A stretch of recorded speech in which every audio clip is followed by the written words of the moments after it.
Hello everyone, কেনে আছে আপোনালোক আশা কৰো সবেই ভালে আছে আৰু মই দীপ্তি আপোনালোক সকলোকে মোৰ আন এটা নতুন ভিডিঅ'লে স্বাগতম জনাইছো আজি আবেলি সময়টো কেনেকে পাৰ কৰিলো ভাবিলো আপোনালোকৰ লগত শেয়াৰ কৰো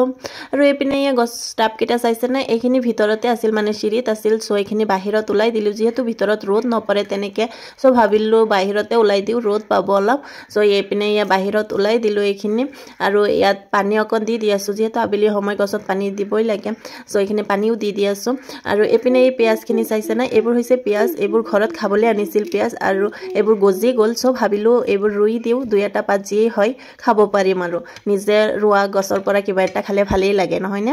সো এইখিনি পিয়াজখিনি ৰুই দিছো তেনেকে একো ঠাই নাই সো এনেকে ৰুই আছো সো ইয়াত এই পিয়াজখিনি ৰুই দিলো ধুনিয়াকে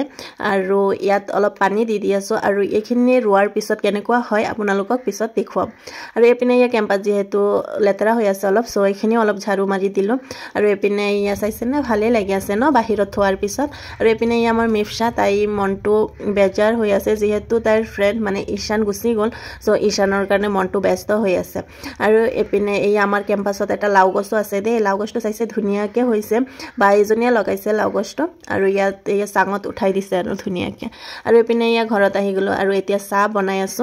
চাহ ৰেডি কৰি আছো আৰু এপিনে হৈছে পনীৰ পেটি জিজু আহিছিল সো জিজুৱে লৈ আহিছে এইবোৰ তোমালোকে ডোনাটস খাইছা মিফশা পিনে চোৱা কি খাইছা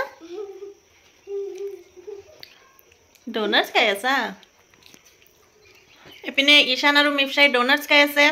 এপিনে সব্বু আৰু মই কি খাইছো কি খাই আছো সব্বু পিটিশ খাই আছো পিটিশ ঈশানো কৈছে নেকি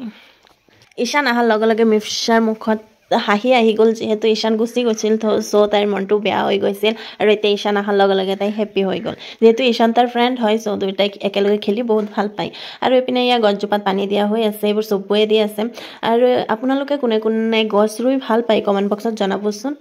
আৰু এটো সিজনত ফুল ৰুই বহুত ভাল লাগিব নহয় নে এতিয়া ধুনিয়া ধুনিয়া ফুলবোৰ ফুটি থাকিব চাই বহুতে ভাল লাগে আৰু আপোনালোকে কি ফুল লগাইছে জনাবচোন আৰু এপিনে গছত পানী দিয়া হৈ আছে আৰু আজি মই ইভিনিং টাইমটো গছৰ লগতে পাৰ কৰিছো গছ ৰুই গছত পানী দি এইবোৰ কৰি পাৰ কৰিলো আৰু আপোনালোকৰ ইভিনিং সময়টো কেনেকৈ পাৰ কৰে কমেন্ট বক্সত জনাবলৈ নাপাহৰিব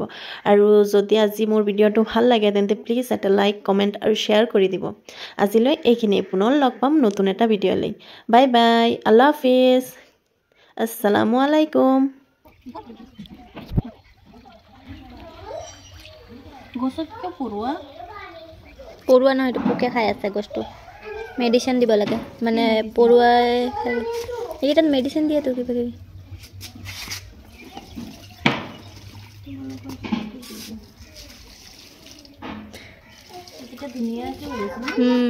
এইকেইটা ৰুব লাগিব তলত ইয়াত ৰুই কি কৰিব মানুহ